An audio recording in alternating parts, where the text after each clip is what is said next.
What's up guys?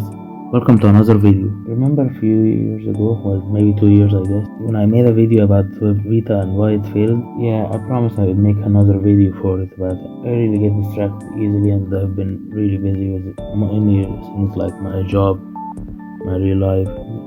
Look, okay, I'm not making excuses, I'm not really good at this. Anyway, I decided to make this video at last and I promised I would make another one. After I heard about the rumors that Sony is considering to make a new handheld and return back to the handheld gaming market, I thought this time I should finish what I promised and I will make this video. And eventually I will make another video about that rumored handheld Sony is making, like if it actually exists or if it's coming. I'll say my views about it and so many more, so hopefully this time I won't delay it too many years. Anyway, the PlayStation Vita is a wonderful console, we all know that, but unfortunately it failed so badly. It failed so bad that Sony decided to quit handheld gaming. Despite the failure, it's actually a really great console.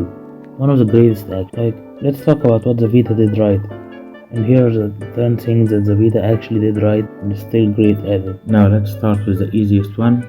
Modding. Modding your console isn't exactly exclusive to the Vita. Tons of consoles before it were actually moddable, but why the Vita exactly? I mean, there are way more consoles that can be modded and even better, many more, like the Wii, like the PSP. Well, modding actually helped the Vita show its true potential. While many consoles are really great at modding, but the Vita is one of those rare consoles where if you mod it, you actually see what the console is really capable of. It's also helped lots of great games come to the Vita.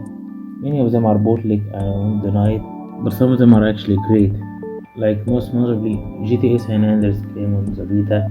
It's technically the mobile port, sure, but playing GTA San Andreas on the go is always a great thing. Unfortunately, now the Definitive Edition is the one that exists, so you don't want to play that, but the Vita version is where to go. Like it has all GTA games on it, so it's worth checking out. There's also apps that improve or alter your console, like being able to record gameplay, something I should do eventually. While granted the Vita is a handheld and you're better off having digital games on it, god, these cases are extremely adorable. Honestly, this is the best video game case I've ever seen. They're so small and they're tiny. They're technically like mini DVD cases, not as in the mini DVD discs, but as in mini DVD cases themselves. They honestly look so small and tiny, while they don't look blue like the PS4 cases, but I like this color a lot. The cartridges actually look really cute as well. Now many will tell me that the Switch has also something similar.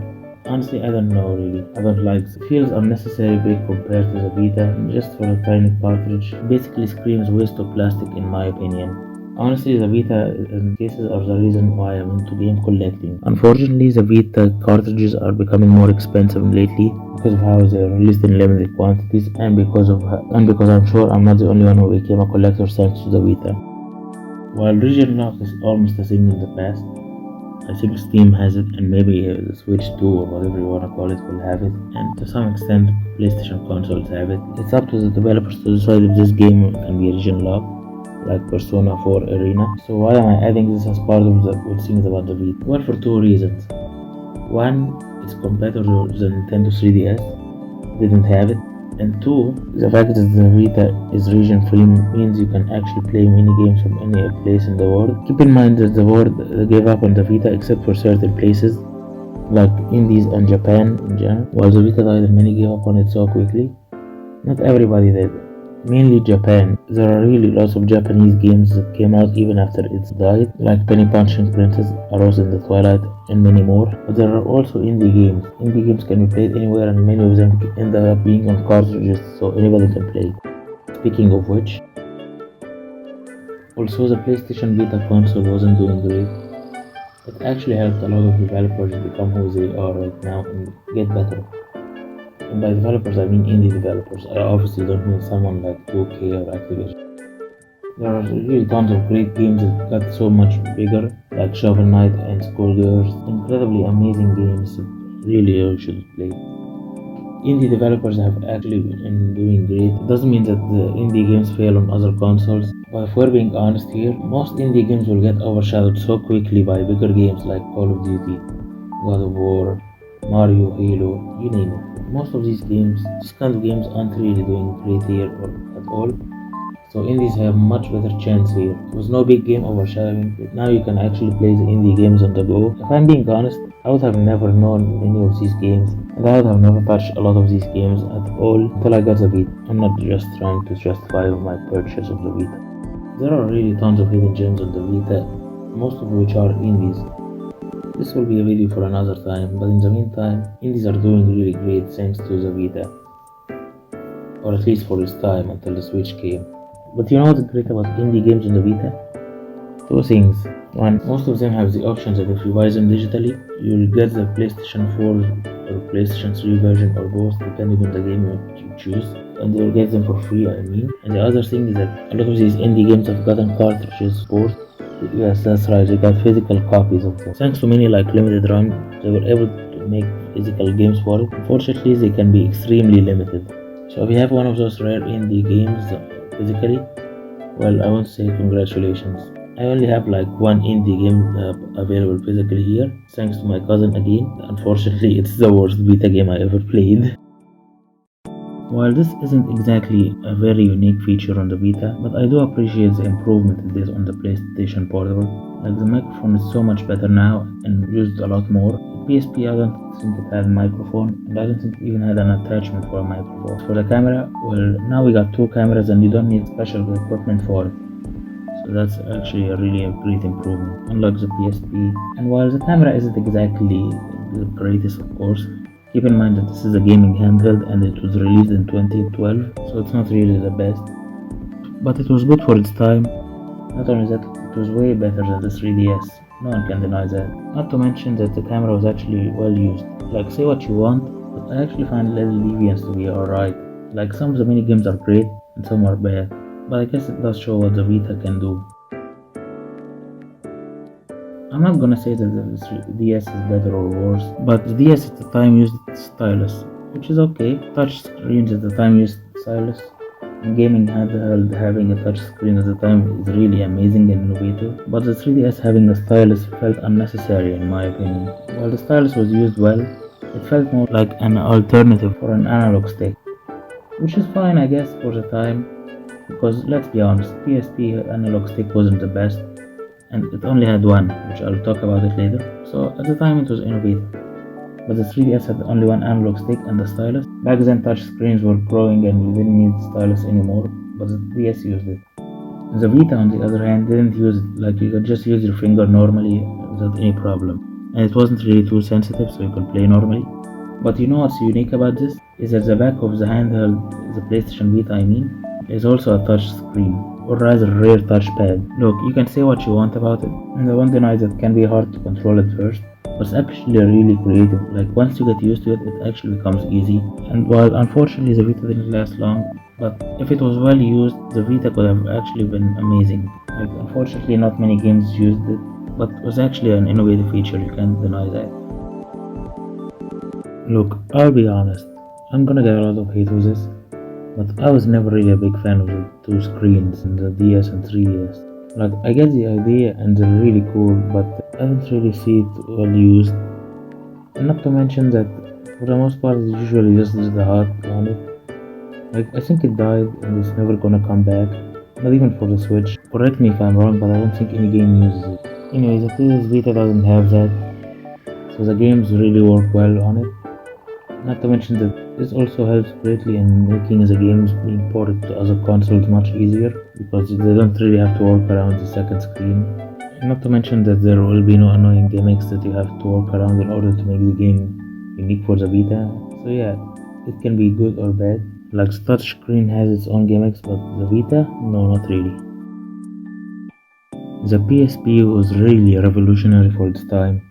Not only can it play games that are very close to its console counterpart, but also has an analog stick. The analog stick was kind of like a touchpad, or I don't really know, kind of like a mouse, but it was really good. The only problem for it is that it was only a one analog, so developers would have to work around it in a way to make sure that you don't need a second analog.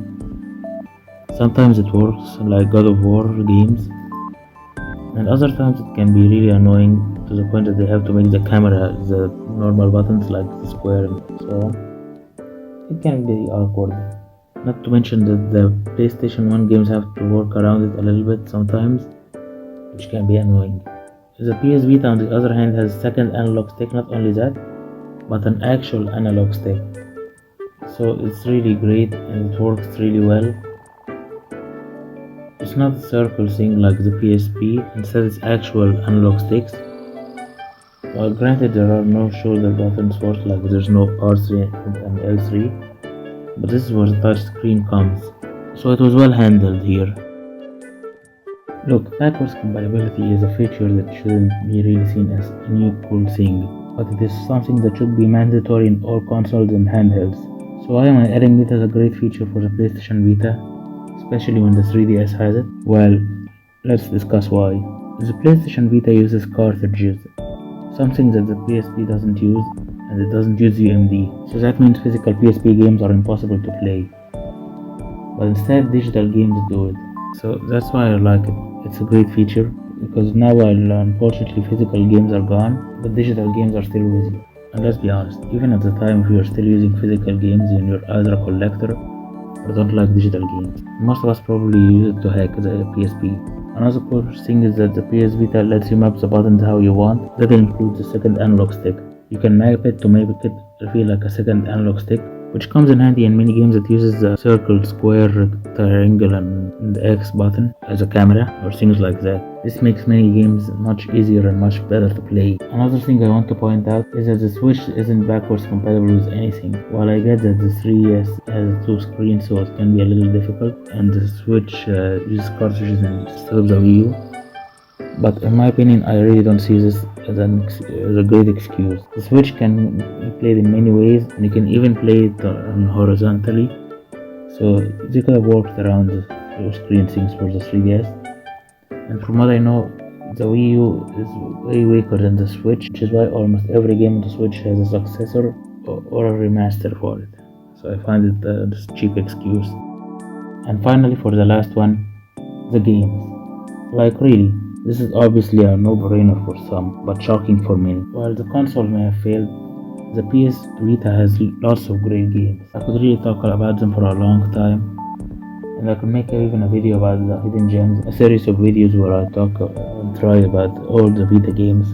But for now, let's just discuss the most important ones. There's no doubt Gravity Rush, a really wonderful game that shows what the PS Vita can do. Not to mention it's a really unique game, heavily underrated series.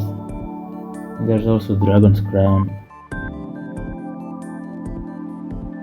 Sonic and All-Stars Racing Transform, the Firefly Diary, Lego games, the Big Planet Vita, and of course Persona 4 Golden. Like really, the list doesn't end and it goes on forever. Look, I'm not gonna say that the PS Vita has much better games than the 3DS. I'm also not gonna say that the PS Vita has games that everybody will like, but the PS Vita has way more games than you think. And while there's no variety, but most of the great games on it are amazing, like the ones I mentioned, and as well as many hidden gems. Like, I could really go on forever. And not to mention something that the PS Vita has trophies.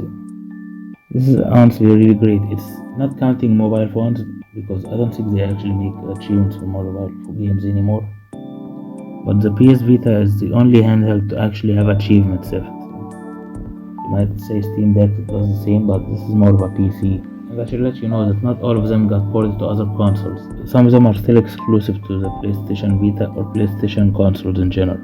While the Vita wasn't a massive success, these are the 10 things that the Vita succeeded in doing. Unfortunately, Sony might not make another handheld, but it would be nice if they did. There are rumors that are appearing lately about Sony making a new handheld. Can't confirm if it's true or not, but I'll make a video about it eventually, and I'll talk about what I really want from a new handheld by Sony. But this time I delayed as much as I delayed this one. And with that, thank you guys for watching my video. I really hope you enjoyed it, and if you do, please like and subscribe, and I'll see you guys next time for more.